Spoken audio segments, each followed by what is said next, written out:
దౌర్భాగ్యులారా ఏం చేస్తున్నారా ఇక్కడ? రే రే బేడా ఇలా రావాయ్. ఎవనరా బేడా అంటున్నావు? షేక్ కార్తవరాయ్.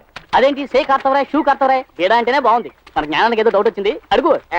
అదేం లేదు బేడా, మా అవ్వ శని స్నానం చేయమని చెప్పింది, నేను ఇందులో చేస్తా. నువ్వే ఓ శని, నీకో శని స్నానమా? ఎలాగోలా చావు. నువ్వేం చేస్తున్నావు ఇక్కడ? ఈ తటాకమున తోపేనమును పరిశుభ్రపరచుచుంటుంది. కాసేపు ఉంటే నీ ఒళ్ళు నేను పరిశుభ్రం చేస్తాను. అయ్యో వీళ్ళ ఎంత భరించలేకపోతున్నాను రా బాబు. అరుణాచలం, ముందు బండోళ్ళని ఇక్కడి నుంచి ఖాళీ చేయమని చెప్పు.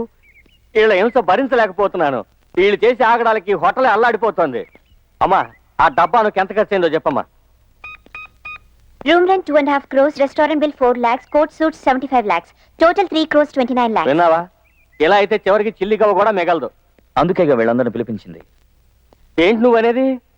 కార్తవరాయ తను సంపాదించిన డబ్బు అనుభవించకుండా దాచుకు చచ్చిపోయేవాడే మూర్ఖుడు. ఎందుకంటే ఆ డబ్బు తర్వాత ఎవరో అనుభవిస్తారు గనక. తను సంపాదించిన డబ్బు తనే అనుభవిస్తాడు చూడు, వాడే తెలివైన వాడు.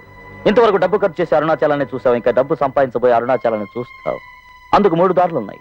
ఏంటవి? లాటరీ టికెట్స్, గుర్రాల రేస్, సినిమా షో, అంటే సినిమా తీయటం. అయ్యయ్యో, వీటిలో ఇంతవరకు పోగొట్టుకున్న వాళ్ళనే చూసావు, గెలిచిన వాళ్ళని చూడలేదే. ఇక నువ్వు గెలిచేవాడిని చూడబోతున్నావు, అరుణాచలాన్ని చూడబోతున్నావు.